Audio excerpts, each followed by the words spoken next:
Well, here's my summer 2026 layout update for the American Flyer. As you can see, I have it cleaned up a little bit and most of the buildings are in place. The control panel is almost completely wired up now, and I'd like to show you how that operates. In the middle, we have my 12B transformer, which has replaced my 9B, which was a little bit unreliable. And this one has a lot more power behind it, which is great. Rated for 250 watts, possibly it can produce even more than that. I had to repair both throttle levers on the inside, where both had snapped off and they would just spin freely. So I actually had to pin those together and then super glue them, and that will hold them permanently. So now I have a nice positive control for each speed control lever. Over here I have the DC power supply for my outer loop, which is still in progress. So the inside loop will be AC only and the outside loop will be pretty much DC only unless I wire it otherwise. The AB transformer here is hooked up to a rectifier and capacitor filter inside this control box and then directional switch, which also monitors volts and amps. I also have it switchable so I can use this Gilbert HO power pack for the more modern locomotives which I intend to operate in the future. And these will be better suited to the lower voltage. Instead of the 7 to 15 volts, I'll be able to get 0 to 12 volts so that I won't have jackrip starts on those other motors.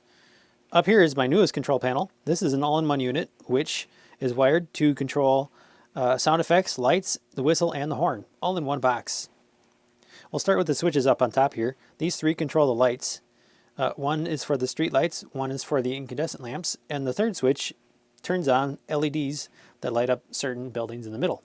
I'll demonstrate that now, and then we'll turn off the lights and show you that later.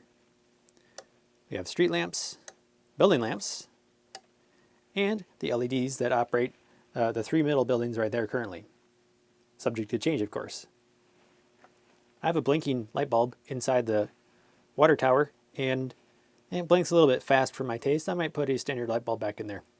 This control box also has a digital talking station feature built in, where I have a selection of buttons on the bottom that I can press to activate certain sound effects. For example, I can blow a digital whistle,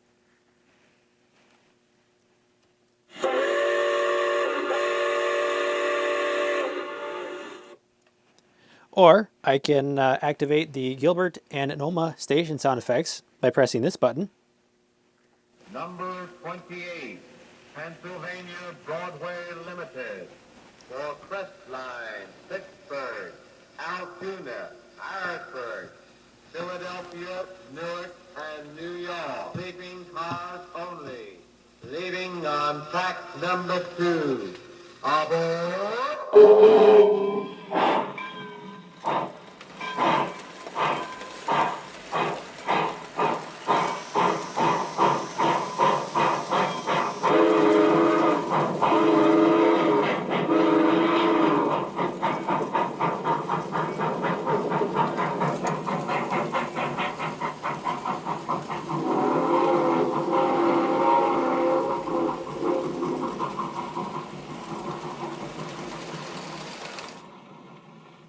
That recording was from a NOMA talking station record, which I had 5 of and digitized and incorporated them into this digital player.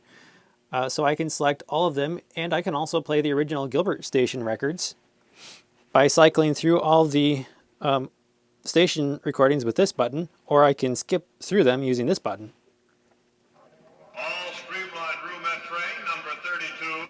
So I can pause that. Train 101. Train number 17.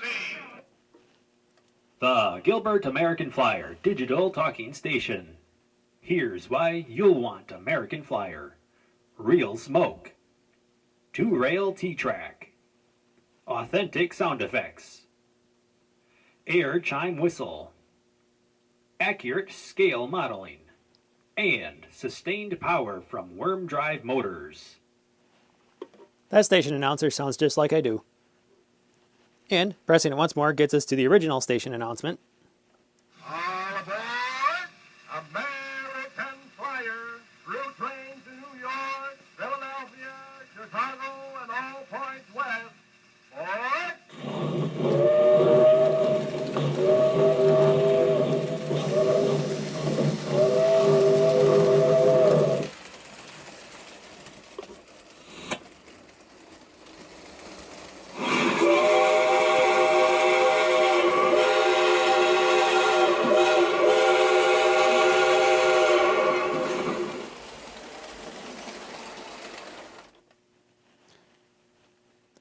also have it set up so that I can play railroading songs from the station as well.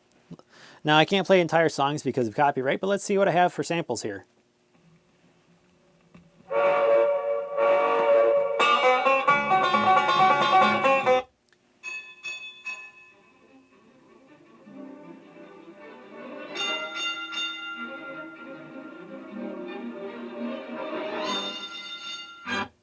Anyway, now this control panel I can actually remove, and I can get to the inside of,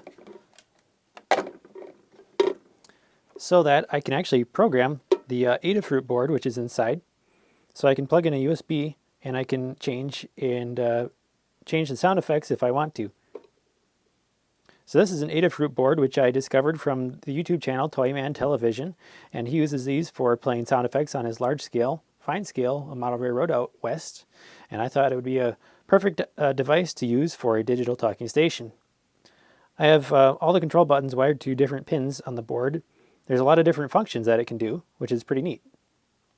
So I can do a variety of functions. Now, I'm going to put this back, and we're going to take a look inside the digital talking station.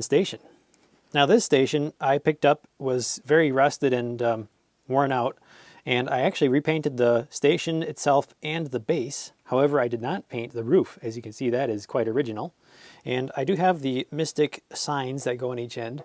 Inside, we have a custom paint job, and I picked caboose green or depot green for the inside wall color instead of just white. I also hooked up a speaker. This is actually a TV speaker, and I'm going to add a second speaker to make it a little louder inside the station. I also have the station wired with 16-volt light bulbs out the front because this was kind of a junker, and so it gives a little bit of extra illumination to the depot front. The wayside station, I think, is also going to get repainted. Down the road, I'm going to see if I can have someone I know who is good at metalworking repair this damage up here, and then I'll repaint the roof, as well as the base and the chairs. The green posts are just fine. Then I'm also going to add this little speaker inside the roof of the wayside station so that both depots can play the announcements. It'll be nice and loud. That is the digital talking station. I can also use this control that I rigged up to blow the steam whistle by turning the lever one way, or by turning the lever the other way, I can blow the horn.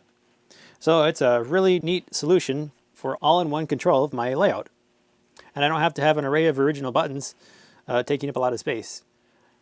Coming up soon is the 4th of July, and I have a selection of locomotives that I'm preparing to have restored and operational for a 4th of July special, and making progress on them. I'm going to try to do as many locomotives as possible. Let's see.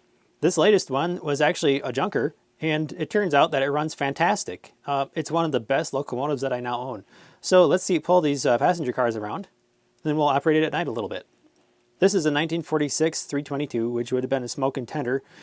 However, the tender was missing, so I actually have it mated to this 1947 322 tender, which has a missing smoke generator, so it's just going to run without that for now.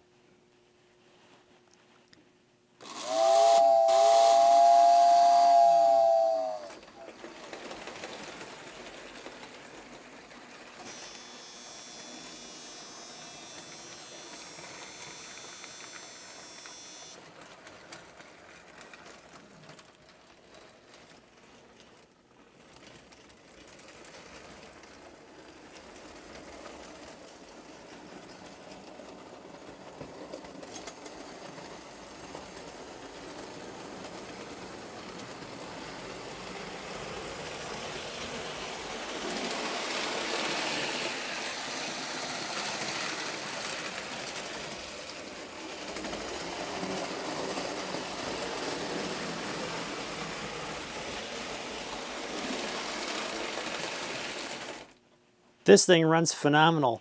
Most of my locomotives are so worn out that I have to run them full tilt on the transformer just to get them to go not even half that speed. But this one, the throttle was less than halfway and it was going quite fast. So this is an excellent shaped chassis. I did actually replace the front two axle bushings. I think I will do the third one. It potentially could use a new paint job. We'll see what happens with this down the road. But for now, I'm trying to get as many other locomotives ready for 4th of July celebrations, the American 250th anniversary coming up very shortly. Let's run this around at night and then we'll sign off.